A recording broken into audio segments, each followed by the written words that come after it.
නොදන්න නම්බර් වලින් කෝල් ගන්න කවුද කියලා බලගන්න ලේසිම විදිය කසුන් අයියා අද ඔයාලට කියලා දෙයි. මුලින්ම මං ඔයාලට මේකේ PC version එකකින් කොහොමද කරන්න කියලා පෙන්නන්නම් step by step. මුලින්ම Chrome browser එක open කරගෙන Truecaller කියලා search එකක් දාගන්න. ඊට පස්සේ එන පළවෙනි link එකෙන් click කරලා ගිහිල්ලා ඔයාලා open කරගන්න Truecaller website එක. ඒකට sign in වෙලා තියෙන්නේ. මම මේකෙන් log out වෙලා පෙන්නන්නම්. මුලින්ම ඔයාලට sign in වෙන්න ඕනේ කොහොමද කියලා. මෙතන sign in button එක click කරලා ඊට පස්සේ මෙතන තියෙනවා Google Truecaller Microsoft කියලා. ඔයාලා Google account එක select කරලා වගේ mail එකකින් log වෙන්න. ඊට පස්සේ ඔයා මෙතන search කරන්න ඔයාට හොයාගන්න ඕනි නම.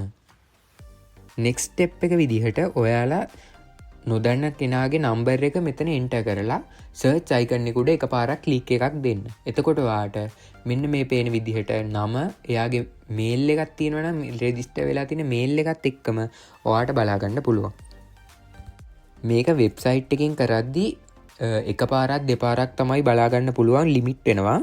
ඒ හින්දා ඔයා මේකට mobile app එක use කරන්න. ඒක ගොඩක්ම useful වගේම ගොඩක්ම මේ website එකට වඩා advanced features තියෙනවා app එකේ. mobile app එකේ. හරි අපි දැන් යන් මේකේ mobile version එකට. ඔයාලා Android phone එකක් තියෙනවා නම් Play Store එකේ search කරගන්න. මගේ iOS device එකක් තියෙන හින්දා මම මෙතන Apple Store එකේ තමයි search එක දාගන්නේ.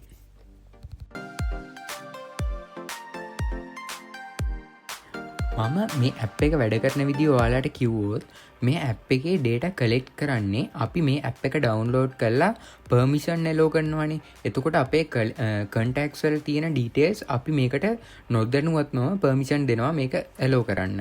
එහෙම තමයි මේ data base එක එයාලා collect කරගන්නේ. ඒක එක්තරා විදියකට privacy එකට damage වෙනවා කියලා කාට හරි කියන්න පුළුවන්. නමුත් ලංකාවේ 10 දෙනෙක්ගෙන් එක්කෙනෙක්ම මේ app එක use කරනවා. මං දන්න ගොඩක්ම අය මේ app එක use කරනවා. ඒ හින්දා මේක privacy එකට ලොකු issue එකක් නැහැ කියලා මට guarantee කරන්න පුළුවන්. අපි example එකක් විදියට ඔයාගේ යාළුවෝ දෙන්නෙක් ඉන්නවා. ඒ එක යාළුවෙක්ගේ නම රවිදු බණ්ඩාර කියලා හිතන්නකෝ. එතකොට ඒ රවිදු බණ්ඩාර කෙනාගේ නම අනිත් එක්කෙනා save කරලා තියෙන්නේ රවියා කියලා. එතකොට අපි ඒ දෙන්නගේ අපිට එනවා නොදන්න නම්බර එකකින් කෝල් එකක්. අපි ඒ වෙබ්සයිට් එකට ගිහිල්ලා ඒ නම එන්ටර් කරාම අපිට පෙන්වන්නේ රවියා කියලා. එයා රවිදු බණ්ඩාර කියලා සේව් කරලා තියෙනවා නම් අපිට පෙන්වන්නේ රවිදු බණ්ඩාර කියලා. අන්න එහෙම තමයි මේ වෙබ්සයිට් එක වැඩ කරන්නේ. මේ app එක use කරද්දී web mode එකේ limitation තියෙනවා. ඒ හින්දා ඔයාලා මේක Play Store එකෙන් හෝ Apple App Store එකෙන් download කරගන්න. ඒ app store දෙකේම මේ app එක දැනට available තියෙනවා. ඔයාලා මේ වීඩියෝ එකෙන් නොදන්න දෙයක් ඉගෙන ගත්තා නම් පහලින් කමෙන්ට් එකක් දාන්න. ඒ වගේම නොදන්න යාළුවන්ට බලන්න ෂෙයා කරන්න. මම අලුත් වීඩියෝ එකකින් ඉක්මනින්ම ඔයාලව හමු වෙන්නම්.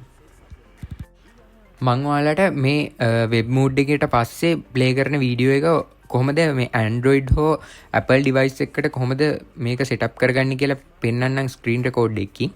මගේ iOS device එකක් තියෙන හින්දා මම Apple Store එකෙන් තමයි මේ app එක download කරගන්නේ. ඒක setup කරන steps ටික මම මේ වීඩියෝ එකේ ඉස්සරහට play කරන්නම්. ඒ විදිහට ඔයාලට කරලා ඕනෙම කෙනෙක්ගෙන් නොදන්න නමක් search කරගන්න පුළුවන්. මේ වගේ වැදගත් වීඩියෝ තවත් බලන්න කසුන් අයියාගේ channel එක දැන්ම subscribe කරන්න.